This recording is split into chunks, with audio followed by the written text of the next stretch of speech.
Well, my friends, the time has finally come as the Pixel 9 Pro Fold has finally gotten into our hands here at 9 to 5 Google, and before we release our full review, we wanted to give some early impressions on the most standout aspects of this second generation foldable from Google.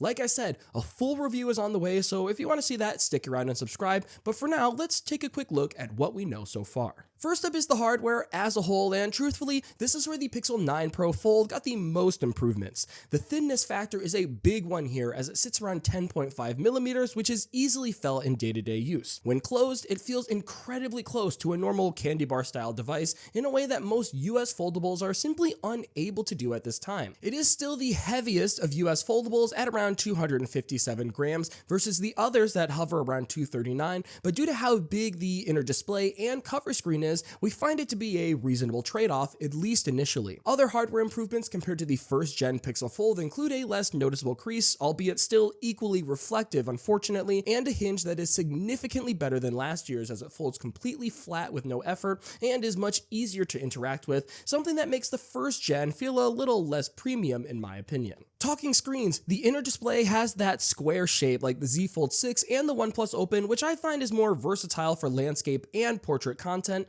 is more compatible with applications generally, and has a familiar feel to a traditional smartphone to some degree. Whereas the landscape form factor from the first gen Pixel Fold is great for widescreen content consumption and has a ton of space for split screen multitasking. So whether this new aspect ratio is better or worse really does depend on your personal preferences, but there are some aspects we've noted during our time with the 9 Pro Fold. Some apps, specifically Google ones like Gmail or the Files app, look a bit stretched out as if they're using the phone UI instead of the large screen tablet interface, while other apps like Spotify, YouTube, and Instagram still run the tablet layout. This discrepancy does make me think the 9 Pro Fold kind of resets some of Google's progress on tablet apps to some degree, and we'll just have to wait to see how they respond as time goes on. Battery is an interesting aspect we can cover real quick, as the Pixel 9 Pro Fold actually has a smaller internal cell than the first gen.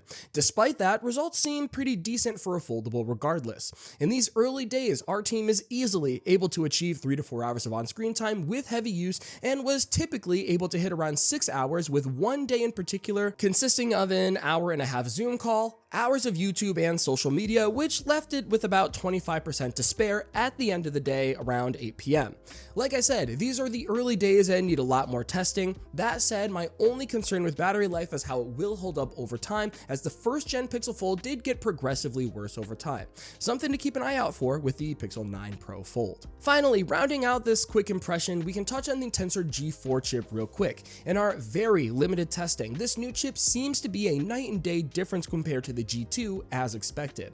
Speaking for myself and some of my teammates that have used the first gen Pixel Fold, we consistently experience the device getting hotter than expected, triggered usually by extended cellular usage or even prolonged moderate usage on Wi-Fi, especially during the summer heat, where the Pixel 9 Pro Fold in both scenarios seems to be a lot better, at least on initial impressions. Yes, the G4 still runs on the warm side and occasionally a little warmer than we would prefer, but it's still a huge improvement over the first gen Pixel Fold. Keep in mind, I feel I said this so many times, this is a quick first impression, so stay tuned for our full review as we put the device through its paces. But so far, things seem to be looking really good, and as I said in my hands-on video, it is easily one of Google's most improved devices in my opinion. We should have that review for you in the coming weeks, but in the meantime, leave a comment and let us know your biggest questions regarding the Pixel 9 Pro Fold, and we'll do our best to give you some quality insight. That said, I'm getting out of here, but before I do, huge shout out to our channel members on screen right now. We have a ton of Pixel coverage coming down the pipeline, and your support means a lot as we try to get the best content out there for you, and we greatly appreciate your help. For now, this has been Jordan Floyd with 9 to 5 Google. Thank you so much for watching, and I'll see you in the next one.